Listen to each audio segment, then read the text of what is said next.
Hey guys, welcome back to the Snap Ring Chronicles. Today we have a tool video for you. Not the usual ratchet video, but something a little interesting. Before we get started, if you can give me a like and also subscribe to this channel if you find this type of content interesting or helpful in any way. Okay, today we have an adjustable wrench. This is a 10-inch adjustable wrench. It's from the Diamond Tool and Horseshoe Company, Duluth, Minnesota. The number on this is D710, and that's the symbol for the company. It's a horseshoe with a four-sided figure in the middle. I forgot what they call those. And on the other side it says 10-inch forged Diamalloy steel, made in USA. And the letters are raised. They're not engraved. Nice raised lettering on these. And the Diamond Tool and Horseshoe Company, they're a pretty old company. They started in 1908. I think originally they were the Diamond Caulk and Horseshoe Company. I think they were dealing with horse and carriages at first, but then they went into like automotive tools, and that's when I guess they got into making adjustable ratchets.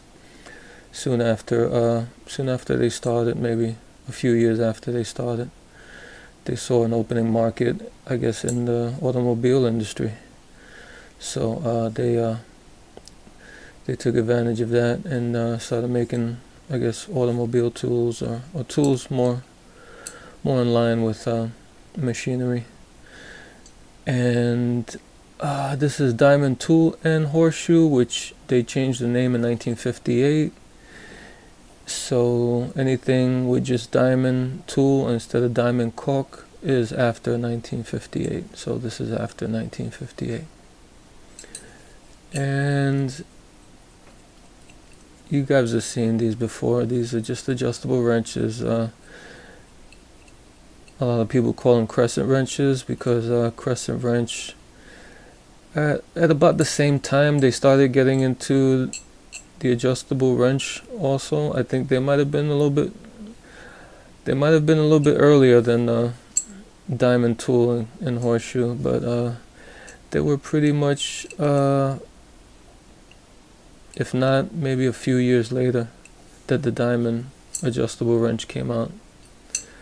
But for a long time they were running, I guess, neck and neck with the adjustable wrenches. Okay, let's take this apart and see how we do that. Okay, these are pretty simple to take apart.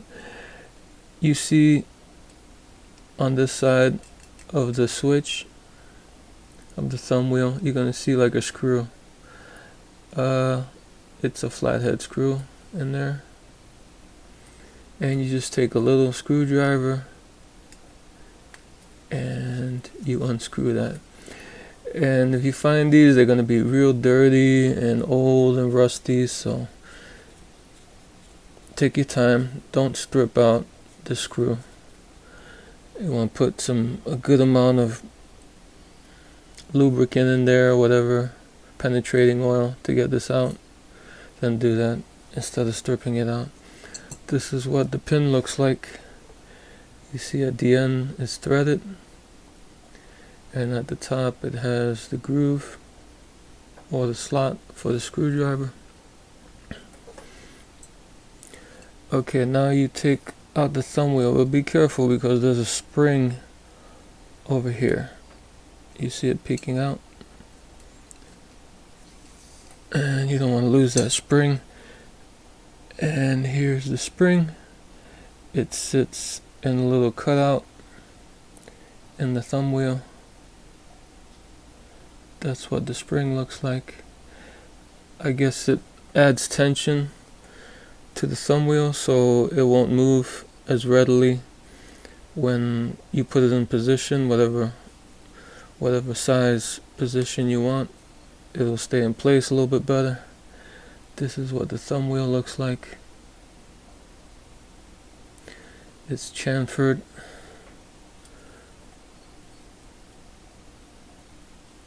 On the screw side, the slotted screw side, and as I said, there is a cutout here where the spring sits in.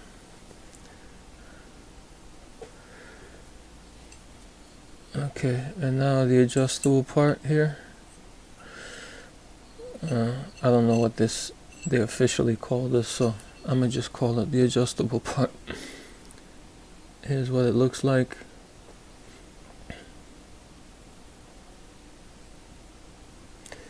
When you get these, they're gonna be pretty dirty. There's gonna be grime and grease and dirt all in here. If they haven't been taken care of, and I don't think a lot of these were really well taken care of.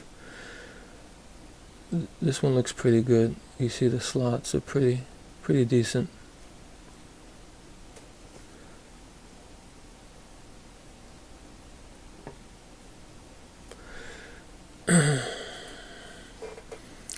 And here's the head part.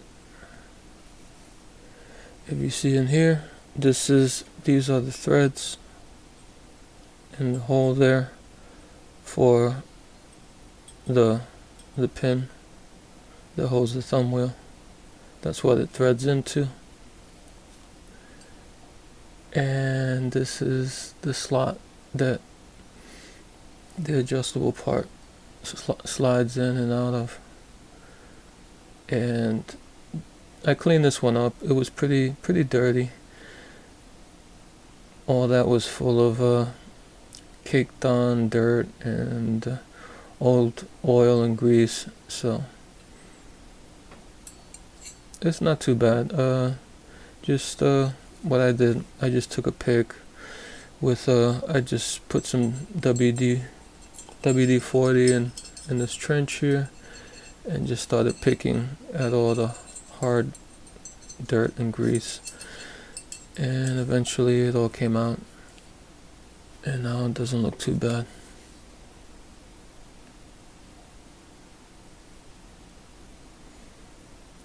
This one's seen some use. It's not too bad. You see it's a little bit pitted. A little bit pitted over here, up here. Always the end gets banged up, so you're gonna see a good amount of pitting on the end. It's a little bit here. Okay. To put this back together, you just get your adjustment part in. You take your spring, you put it back into the little cutout there. Oops, it wants to come out. And you put it in the slot. Now you take your pin with the threaded part first going in, and you throw that in. You take your little screwdriver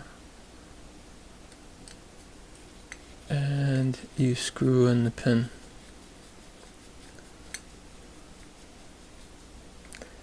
Not too tight. You don't want to strip out those threads. If you really need to get it tight, or you want to use this often, I would probably suggest using some Loctite, thread lock on those threads instead of trying to torque it down all the way too hard, because you might harm, like I said, you might harm those threads. But here it is. It's pretty smooth. There's a pretty good action. I think they made pretty decent quality tools. They had a whole range of like pliers, tongue and groove pliers, needle noses. They made a lot of different pliers in their day. They got bought and sold and merged, and those companies merged, so they kind of got lost in the shuffle, and I think eventually they even merged with Crescent. So, and as we know, Crescent is no longer made here. It's made in China. I think they got bought up by Apex Tool Group and one of the many mergers, so they got lost too. Alright guys, that's my teardown and review of this